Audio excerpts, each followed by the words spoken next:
Саламатсыздарбы, урматтуу туугандар, урматтуу кыргыз элим.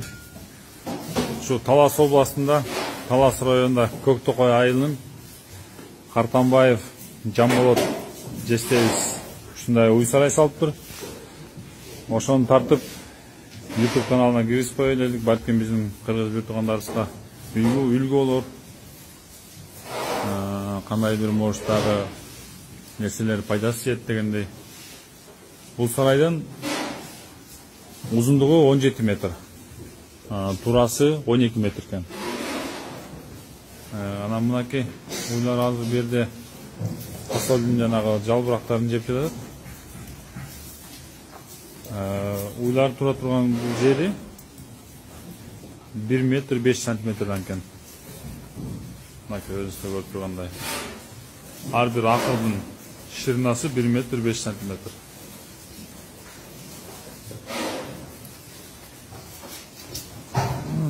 Şunday eкен.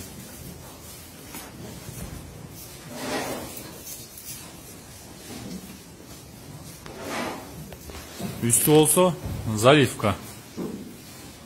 Üstü. No drangаны каккан экен, анын үстүнөн 4 см, 3,5 см заливка койгон экен. Анын чатыры жабылган мындай. Сарайдын ичи аябай жылуу экен.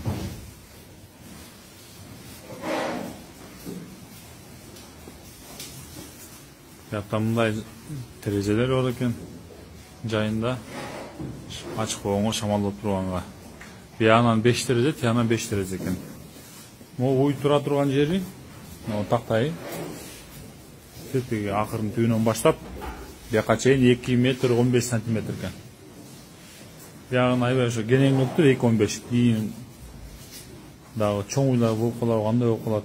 Уйлар жатканда баягы куйруктары мына бокко сидикке малынып, анан туруп чабынганда куйруктары менен баягы адам бир жерде бок чыгарып атса, чачырабагандай кылыпчы. Ошо бир жерден колларга жүрөт экен, бок чыгарган. Ошондой биягы. Ошондо бул жерде Жесте бир жерде канча баш бир катарында?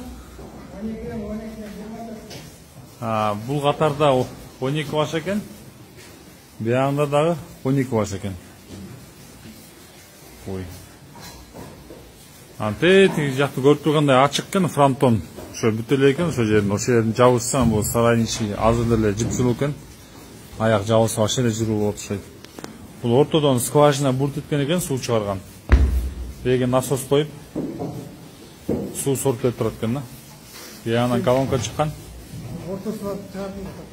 Ортосунан сарайдын ортосунан чыккан экен да. Бир насос бар да, мунун астында. Биринен бир эме турат, краник, суу ачсаң суу чыгат. Анан биринен краник турат. Анан уйду сугарганда мындай кылып сугарат экен да.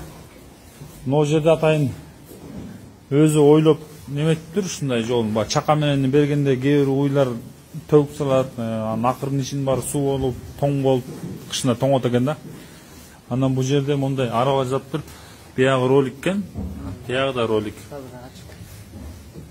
Биягы да ролик, анан биягы да ролик. Тетинде 4 дөңгөлөк бар экен. Анан уйду сугарганда бул могу шланг менен таптан келет да. Кранчты ачты. Мындай суу толот экен. Анан могу жеринен кармап эле мындай сүйрөп кете берет экен да. Tutsanız ben arkasına tartayım. Buna getiriyoruz. Oldu.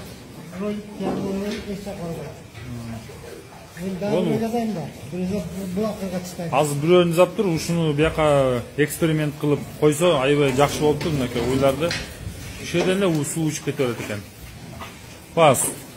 Илгеркиде чака менен суу ташып келин балдар же инилер бука сүз салып же уй сүз салып андай болбойт экен да кыскасы. Уйларды эч кандай жибинен чечип, эшикке алып чыгып, эч кандай убара керчилик жок да. Бу жерде бир эле киши бат эле. Жарым саатта сугарып, жарым сааттын ичинде эле ошо чөп салып коет экен. Бу жерде ушундо 28 баш уйгачы. Мынакей бир суу толуп келе атканда бул кранчты жаап коет экен. Жайында эми тоңбойт да, кышында вообще эле суу тоңбойт экен. Мунун ичинде 24 уйдун эмеси менен дем аябай күчтүү болот экен. Уйларга да жылуу экен да. Биягыдагы заливке куюлган. А бул ортосун ачык эле калтырышып турат айын. Ошо мына Жамболот эсебиздин өзүнүн ойлоп чыгарган нерсеси экен. Муну эң барынан дагы мына суу ичкен акыры жакты мага. Мынакей. Мындай кете берет, капталдарында ролик бар экен, айланып кете берет экен. Болду, мына түртүп кой кете берет экен, любой эле.